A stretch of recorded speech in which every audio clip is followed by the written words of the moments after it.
الله والصلاة والسلام على نبينا محمد أشهد أن لا إله إلا الله وحده لا شريك له وأشهد أن محمدا عبده ورسوله ما بعد. One point, maybe I mentioned this many times, speaking during the Jum'ah khutbah is not allowed. Speaking during the Jum'ah khutbah is not allowed. Please, brothers, I notice sometimes the father talking to his son or chatting together during the Jum'ah khutbah. This is not allowed. Be careful. Okay? You tell your son before the Jum'ah khutbah, it is not allowed to talk. You teach him. The problem, we see this maybe every Jum'ah khutbah. People come to the Jum'ah, they come late, and they talk during the Jum'ah khutbah. This is not allowed, this is haram. Okay?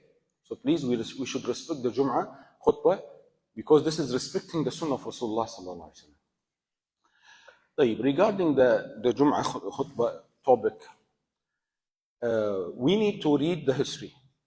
As I mentioned, this kind of people, the Khawarij, they killed Uthman ibn Affan radiyallahu ta'ala anhu. But how was the start? Do you think that one of them jumped directly to Uthman and he killed him? No. The shaitan has a very khabith, very bad way in misguiding people. That's why Allah subhanahu wa ta'ala said, وَلَا تَتَّبِعُوا خُطُوَاتِ الشَّيْطَانِ. Don't follow the steps of the shaitan, step by step. So the scholars mentioned that at the beginning they started to talk about Uthman. I mean, ghiba, subhanallah, backbiting. That's why backbiting is one of the major sins, very bad sin. Allah said, subhanahu wa ta'ala, وَلَا يَغْتَبْ بَعْضُكُمْ بَعْضًا أَيُحِبُّ أَحَدُكُمْ أَن يَأْكُلَ لَحْمَ أَخِيهِ مَيْتًا فَكَرِهْتُمُوهُ. Backbiting is very bad. Wallahi, brothers and sisters, if we follow the manners, etiquettes of Islam, our life will be much better. Follow Islam as a whole. One of the main things is al-ghiba. I mean, to avoid ghiba. So they started to talk about Uthman. Look, Uthman did this, Uthman did that. Then they started groups, to do that in groups. Then they moved to Medina to kill Uthman, radiyallahu ta'ala anhu. Subhanallah. They said Uthman, sometimes, he did something great, but they took it in a negative way. One of the things that until now we are benefiting from the Quran. Al-Quran. What is called al-Rasm al-Uthmani. When those who study Tajweed, okay, one of the rules, they mention 3 points to approve your way of recitation. One of them, and tuwafiq al-Rasm al-Uthmani, that the Quran is proved only if it is identical with the Uthmani Mus'haf. So the scholars are proud of that, but the Khawarij took that as a negative point. Subhanallah. When Uthman saw the Muslims fighting or some kind of infight started, and of course with the other companions, they agreed to remove all the masahif except the Mus'haf al-Uthmani, Harf Quraysh. So he did something agreed upon. But the Khawarij accused Uthman. Look, he burned the masahif. Uthman protected the Muslim Ummah, but they said he burned the masahif. Subhanallah. They accused Uthman, he killed Ammar ibn Yasir. Ammar ibn Yasir is alive. He's alive. No, they said he killed Ammar ibn Yasir. Subhanallah. Can you imagine, brothers and sisters? Ammar was alive, but they accused Uthman that he killed Ammar ibn Yasir. And what is the problem? You'll find many people believing that lie. Subhanallah. They believed that Uthman killed Ammar radiyallahu ta'ala anhuma. And it was not true. Ammar was alive. They accused Uthman, he chose his relatives for the ministries. Subhanallah. Bani Umayyah. Number one, you should prove that Uthman chose them. Next to that, you should prove that Uthman chose them because of relationship or because they are qualified. Because it is not haram to put my relative, if they are qualified, it is not haram. He's the most qualified one. And you know, some of them were there during the time of Umar. So Uthman did not choose them. He kept them in their position. He was there from the time of Umar Khattab. No, look, Uthman chooses his relatives. He doesn't like Ahlul Bayt, radiyallahu ta'ala anhum ajma'in. And you find people believing these lies. Subhanallah. Look, Uthman prayed in Hajj 4 rak'ah. The Prophet ﷺ prayed 2 rak'ah. Can you imagine? Sometimes fiqh issue. Can you imagine someone kills you because of fiqh issue, because you are moving your finger? I kill you? What kind of mentality? Because you keep your hand like this, I kill you? Subhanallah. Can you imagine this kind of mentality? And you will find people following and believing that. So you'll find they list maybe 14 or 13 points against Uthman. Some of them lies and some of them right, but it was haqq. So they killed Uthman radiyallahu ta'ala. They killed Ali ibn Abi Talib, the Khawarij. They killed Ali. Why? Because he is kafir. Astaghfirullah al-Azim. Ali ibn Abi Talib, subhanallah. The Prophet ﷺ mentioned Ali in paradise. The Prophet ﷺ mentioned another hadith that Allah loves Ali. Allah and His messengers. His messenger love Ali. Then they say, Ali kafir? They believe. Subhanallah. They kill. Why they killed him? He's kafir. Why he's kafir? Because when there was the fitna between Ali radiallahu ta'ala and the group of Muawiyah, the group of Ali, Ali sent Abu Musa al-Ash'ari, Muawiyah sent Amr al-As. They say, Ali and Muawiyah, both of them kuffar. So subhanallah, all Muawiyah, the great companions, Muawiyah and Ali, all of them kuffar. Why? Because they did not use the Quran, they used people as judgment. Abdullah ibn Abbas, radiallahu ta'ala, he told Ali, give me the chance to discuss them. You know, after the battle of Al-Jamal, a group of the Khawarij, some of them said 4,000, 3,000, 7,000, a big group.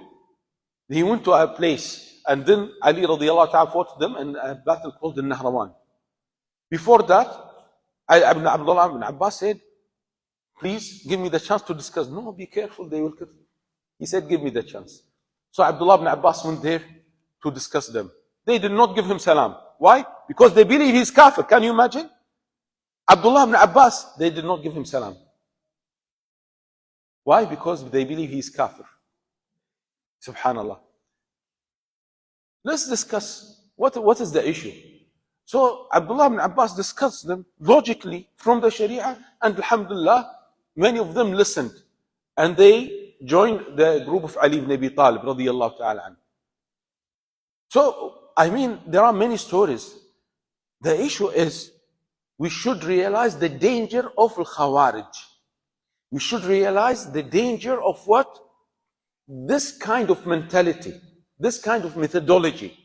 You should be careful, because sometimes they start with something very small. You think, look, this sheikh said this ruler did that. If they criticized Ali and Uthman, do you think they will not criticize our rulers nowadays? They will criticize everyone. Subhanallah. Look, he did that. He said this. This is mistake. This is a major mistake. With time, this is kafir, khalas. And you'll find this. Subhanallah. Nowadays you will find this. No Muslim country. There is no Muslim country. Don't tell me there is a Muslim country. All the countries are kafir. How come? And they killed. Subhanallah. I will not say only one. For sure more. He was in Kuwait, then he left. Why? He believes we are kuffar. He went to some countries to fight as a jihad. What kind of jihad? Then he was killed, subhanallah. This is only one example. There are many examples, without mentioning the names. He left Kuwait because he believes Kuwait is kafir country. We are kuffar. Even you are praying in the masjid, we are kuffar. Astaghfirullah. Then they go there for jihad. And what you will notice, as we mentioned in the khutbah, their age, young. You will not find these people who are claiming we are going to jihad, you will not find the scholars with them. You will not find 60, 70 years old scholars. You'll find young people. People are ignorant. Ignorant. You check with them. Who's your sheikh? For sure, he will mention a name that you don't know. Now, alhamdulillah, when you mention who's your sheikh, okay, you know, for example, or I'm reading the books of Shaykh bin Uthaymeen, Shaykh bin Baz, I think all of us know these names. Great names. The whole world, the Shaykh al-Albani, Shaykh al-Islam Taymiyyah, we know. But this kind of people will mention names you don't know. From where? Wallahi, I searched in Google and I found this Shaykh speaking very nice. He's speaking the haqq. Okay? This is the word, the key word for many people. This is good Shaykh. How? He's speaking the haqq. Or the scholars who are speaking the haqq, they are in the jail. And the scholars who are outside, they are not the good scholars. Subhanallah. This is the identification. How to identify the good and bad Shaykh. It should be according to the Quran and Sunnah. Of course, it doesn't mean that the good Shaykh will not be never in the jail. Shaykh al-Islam Taymiyyah was in the jail for many times. Imam Ahmad bin Hanbal. Yusuf alayhi salatu wasalam, he was in the jail. Sah? And he was a prophet. So to be in the jail or not to be in the jail, this is not an identification he's good or bad. Okay? I don't mean that he's good or bad. Yusuf was in the jail. Imam Ahmad was in the jail. Shaykh al-Islam Taymiyyah. So please, brothers and sisters, the way of the scholars is to protect people. Protect people. As we mentioned the saying of Ali Hassan Basri rahimahullah. When the fitna comes, the scholars tell people, be careful, this is a fitna, this is a trial, be careful. But you will find the young people, okay, no, this is jihad, this is haqq, this is good. You remember what happened before 12 or 13 years. So many people, so many da'iyah. This is jihad, this is good. Now the Muslim countries will start. Then after that, what we saw? Damage. Subhanallah. Where are these da'iyah? Silent. They were pushing people, go to jihad. They are not going. They are enjoying their 5 stars life. Subhanallah. And they pushed the young people.